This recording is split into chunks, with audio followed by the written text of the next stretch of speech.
Right now, people don't actually know what makes a good man. Some say it's money, some say it's status, some say it's confidence, dominance. But if that was the case, why would we see so many successful men without integrity, honesty, and discipline? And the fact of the matter is, being good and being a good person and being successful are not the same things. And somewhere along the way, those two things got confused. So now you have men chasing results without ever building a firm foundation to build them on. And the truth is, there is a clear answer and there is a clear foundation which you can be successful and you can be good at the same time. But it's not obvious, and it's not something people want to build their life around. By now you're wondering what a 22-year-old knows about being a man. But you're forgetting one thing. Age and maturity are two separate things. When I was 16, I lost my father and became head of household. So essentially what this video is me teaching you what I learned, what a man is and what a man isn't, pretty much the hard way. And here's what I'm gonna do. I'm gonna give you the exact core traits of what every man needs. And at the very end, I'm gonna show you the one thing that holds it all together. Because on your own, these traits make you capable, but they don't make you actually good. So starting with the first trait, responsibility. Not when it's easy, not when it's convenient, but when it's difficult. Most men want control of their lives, but they're forgetting the one thing that actually gives them control and is the easiest to get to. Responsibility. A good man takes ownership. He takes ownership of all outcomes, no matter his part in them.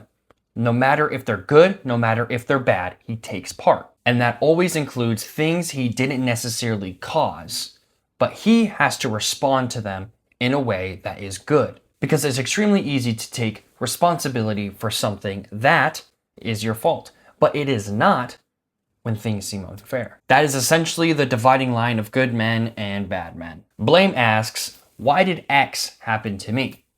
Responsibility asks, what can I do now that X has happened? How can I respond? That entire shift is pretty much everything. It moves you from being dependent on circumstances to being the one who shapes them. It also builds trust, internally and externally. People trust men who take responsibility because they're predictable, they're dependable, they don't disappear when it gets hard. And over time, that becomes your reputation. Not what you say, but how you respond and how you act. And speaking of actions, many men think that strength is what you can do. But in reality, real strength is how much you hold back. A good man creates space between impulse and action. That might sound simple, but it's not. You know it's not. Most people live reactively. Something happens and then they respond.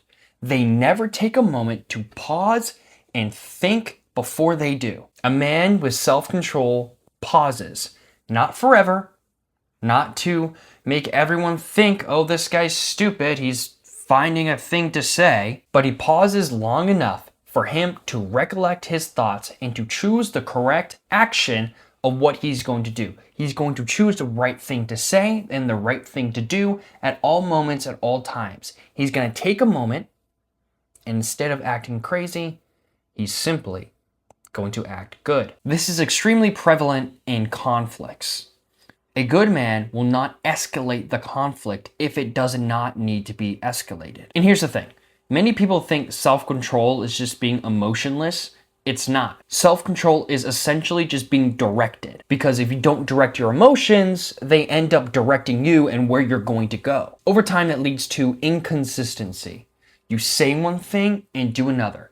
And then your whole worldview is one big mush inside your brain, and you don't know what's going on. No one knows what's going on. You're just not a good man. Even when your brain is mush, you can still try and do right things. You just essentially will contradict yourself over and over and over again. And meaning well and doing good are not the same thing.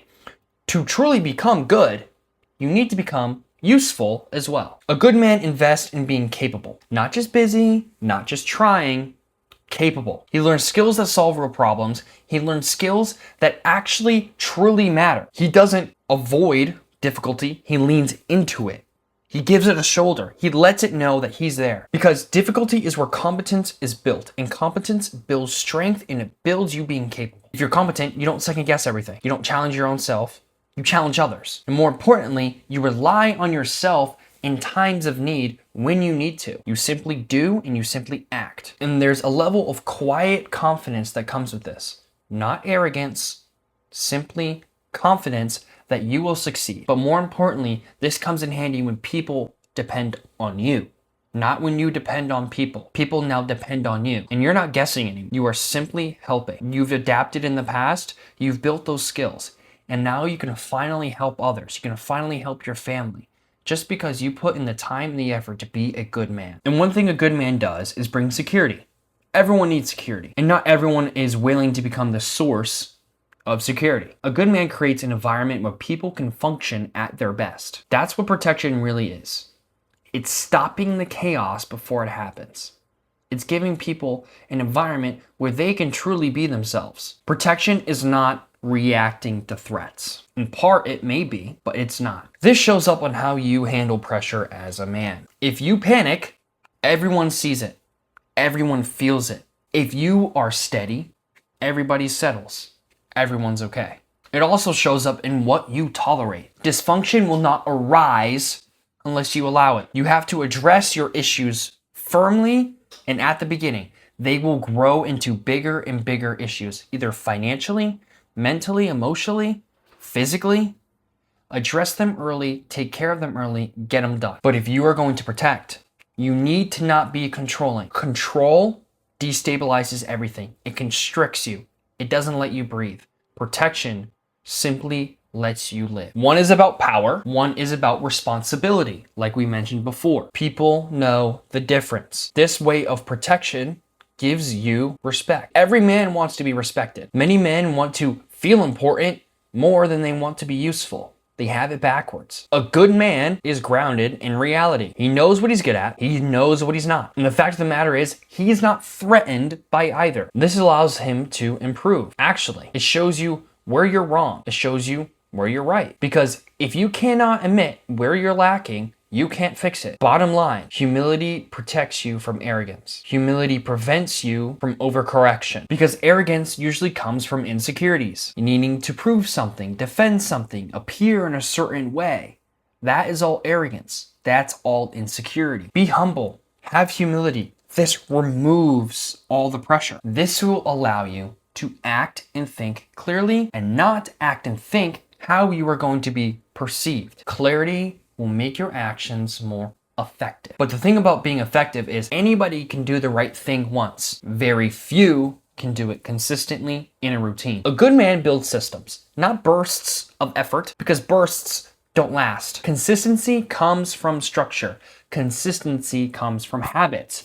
Consistency is shown when you show up and you do what needs to be done, even though you don't want to. Don't get me wrong. You don't need to be perfect. We just said we don't want your insecurities and your arrogance. You don't need to be perfect. I don't need you to be perfect. It just means that you do not fall off. And when you do fall off, you don't disappear. You don't hide. You face it head on. You correct it. That ability to reset yourself over and over and over and over and over again, how many times it may take. Over time, people start to recognize it. They start to see it. They know who you are because you do not fluctuate. Now, if you take all these traits and you put them together, you get someone who's rare, who's disciplined, who's capable, who's responsible, the man who has humility. But you're forgetting one thing, the glue that holds it all together, something that ensures you are always good. Because it's not just how a man lives and what he does in the world, it's the standard for what he does. And the one thing about his standard is, if it's self-created, it can adjust. It can move. Not all at once, but gradually it will. As new interests come about, a compromise here, inconsistency there, a decision that's made because it's easy and convenient. Over time that adds up, and a good man protects himself from that. He grounds himself on the firm foundation of Jesus Christ. Simple as that. Nothing else will satisfy you. Nothing else will help you. There's only one way of which you can be good.